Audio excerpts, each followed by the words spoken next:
Sono circa 216.000 gli aventi diritto al voto chiamati a rinnovare 3 amministrazioni comunali della provincia di Venezia, Cavallino Treporti, Torre di Mosto e su tutte la sfida delle sfide, quella per Venezia. Calato il silenzio elettorale, la parola passa ai cittadini. Dal pomeriggio è iniziato il tradizionale allestimento dei seggi ospitati per lo più negli istituti scolastici.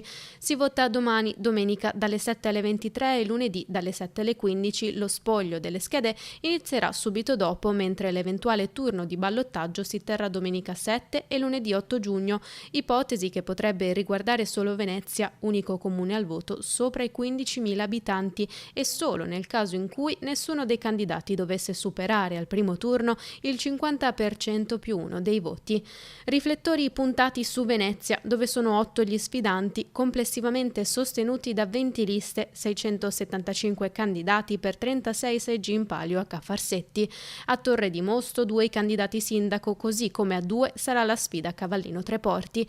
Avendo questi meno di 15.000 abitanti, sarà primo cittadino chi raccoglierà il maggior numero di voti anche senza superare la soglia del 50%.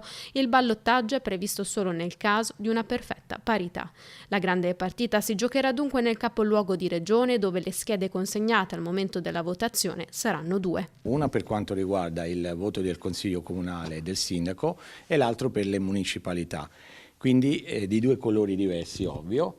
Elezione diretta del Presidente del Consiglio della Municipalità e le elezioni comunali. Diverse le modalità di voto possibili. Con il segno sul nome del candidato e nessuno sulle liste, il voto sarà valido solo per il sindaco. Con un segno sul contrassegno di una lista, il voto andrà alla lista e automaticamente per il sindaco. Con 2 segni, uno sul nome del sindaco e uno sulla lista, il voto sarà valido per la lista e per il sindaco. C'è poi la possibilità del voto disgiunto, un segno sul sindaco e uno sulla lista non collegata a quel sindaco.